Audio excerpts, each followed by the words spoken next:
وعن الدرجة الأولى بصفة عامة وعن الكرة. يعني احنا بالنسبة لنا هذه المباراة هي المباراة النهائية في بطولة الدرجة الثانية، واللي اليوم بفوز يعني خاصة بيت حنون الأهلي هو الأكثر فرصته في التأهل لفوزه على المجمع، والآن لحتى اللحظة هو فايز على الرياضي.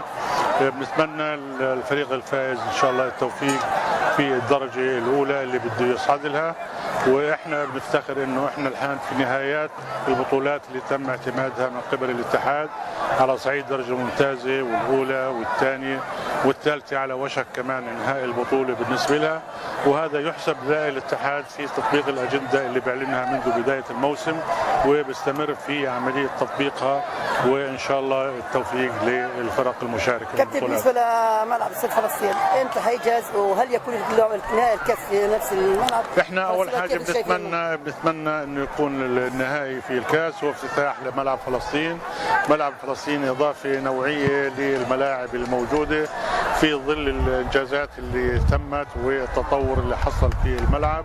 احنا بنتمنى انه الاتحاد يتمكن من الاستفاده من هذا الملعب في بطوله الكاس او في نهايه بطوله الكاس ان شاء الله. اخونا ابو مراد، ايضا بالنسبه لبطولات العامه اللي شغاله بالنسبه للبراعم بالنسبه للشباب، شو انت رسالتك في هذه النشاط التعميق كاتحاد كره قدم؟ برضه احنا يعني السنه هاي تمكنا من اقامه بطوله البراعم وانتهت نهايه طبيعيه. الان بطوله الشباب لاول مره في عهد الاتحاد الحالي تقام بطوله للشباب.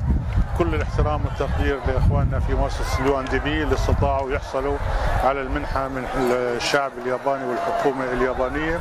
بنتمنى انه يستمر الدعم في هذا الاطار للحركه الرياضيه الاستفاده منها في كل الاعمار السنيه الخاصه بالاتحاد.